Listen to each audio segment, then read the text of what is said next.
So guys तो आज के वीडियो में हम लोग कंप्लीट सीखने वाले हैं और कंप्लीट हम लोग जानने वाले हैं कि माइक्रो सर्विसेज क्या होते हैं और हम लोग को कहाँ यूज़ करनी होती है।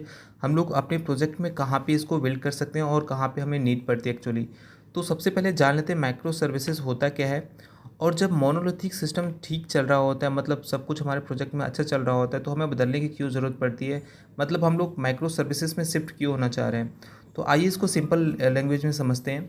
तो सबसे पहले जान लेते हैं माइक्रो सर्विसेज होता क्या है। तो माइक्रो सर्विसेज एक सॉफ्टवेयर आर्किटेक्चर का स्टाइल है जिसमें बड़ी एप्लीकेशन को छोटी छोटी सर्विसेज में हम डिवाइड करते हैं, कंपोजिशन करते हैं।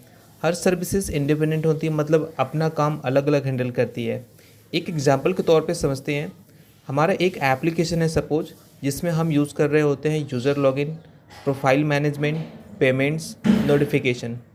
तो यहाँ पे क्या होता है, मोनोलिथिक में ये सब एक ही कोड बेस में होता है, लेकिन हमें माइक्रो सर्विसेज में हर एक फीचर को अलग अलग सर्विसेज बन जाता है। जैसे कि अर्थ सर्विस हो गया, जिसमें हमारा लॉगिन एंड रजिस्टर का काम करेगा।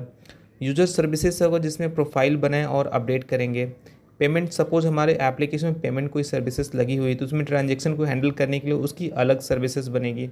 नोटिफिकेशन सर्विस, सपोज हमने अपने ऐप में या फिर वेब ऐप में पुश नोटिफिकेशन यूज़ करा हुआ है तो उसके लिए हमें एक अलग सेपरेट बनानी पड़ेगी, जिसके लिए हमें ईमेल, एसएमएस, सब कुछ जिसमें नोटिफाई करता है उसकी अलग सर्विसेज बनानी पड़ेगी।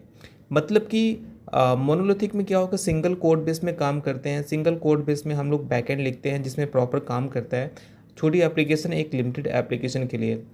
तो माइक्रो सर्विसेज की हमें नीड तब पड़ती है सपोज हमारे एप्लीकेशन या वेब पे ट्रैफिक जनरेट ज़्यादा हो गई है, हमारी एप्लीकेशन पॉपुलर हो गई है जिसमें ट्रैफिक वन टाइम में ज़्यादा आने लग गए हैं। तो क्या होती है, कुछ प्रॉब्लम्स आने लगती हैं जो कि परफॉर्मेंस को लेके। तो यहाँ पे सारे मॉड्यूल्स को, जितने हम लोगों ने मॉड्यूल्स अपने ऐप में या फिर वेब में यूज़ करे हुए हैं, उसको एक सिंपल डिवाइड करना होता है। मतलब सारे सर्विसेज को अलग अलग मॉड्यूल में बांट देने होते हैं, जिससे कि वो सपोज कल के टाइम में सपोज कोई प्रॉब्लम आती है हमारी ऐप में। सपोज हमारे पास एक ऐप है, उस ऐप में जो इंटरनल मॉड्यूल है वो काफ़ी हमने इसमें सेपरेट कर रखा है।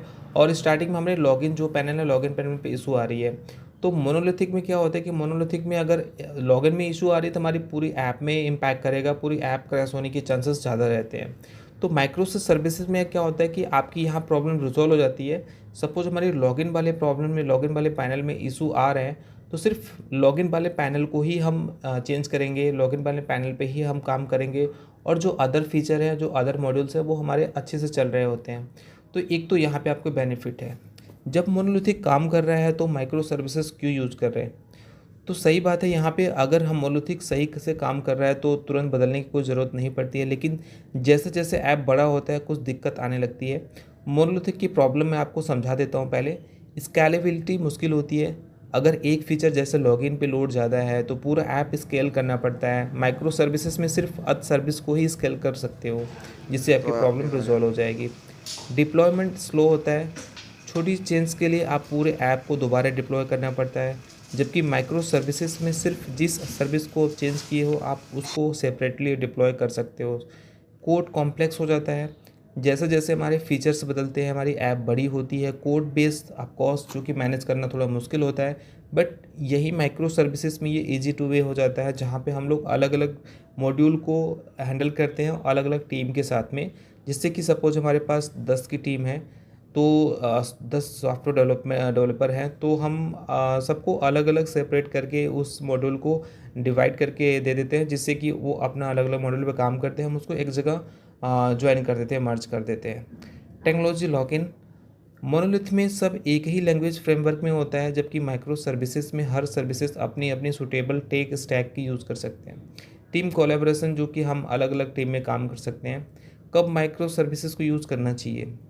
ऐप छोटा है, सिंपल फीचर है, monolith is better. App grow कर रहा है, ज़्यादा यूज़र्स आ रहे हैं, माइक्रो सर्विसेज पे स्विच करना यूज़फुल होगा। मल्टीपल डेवलपर्स, टीम काम कर रहे हैं, माइक्रो सर्विस हेल्पफुल होता है जो कोलैबोरेशन अपनी टीम के साथ कर सकते हो इजली। फ्रीक्वेंट अपडेट और फास्ट डिप्लॉयमेंट चाहिए तो आपको माइक्रो सर्विसेज बेस्ट है, इसके थ्रू आपको जाना पड़ेगा। अगर अभी आपका मोनोलिथ सही चल रहा है और लोड भी कम है तो तुरंत शिफ्ट करने की ज़रूरत नहीं है। लेकिन अगर आपको लगता है कि ऐप ग्रो कर रहा है तो इमीडिएट आपको इसकी प्लानिंग करनी चाहिए कि हमें माइक्रो सर्विसेज में स्विच करना चाहिए, जहाँ पे हमारी हर एक मॉड्यूल को अलग-अलग फीचर को हम अपने अलग-अलग टीम के साथ में हैंडल कर सकें, जिससे कि आने वाले टाइम में हम अपने ऐप या फिर वेब को ईज़िली एक्सेस कर सकें।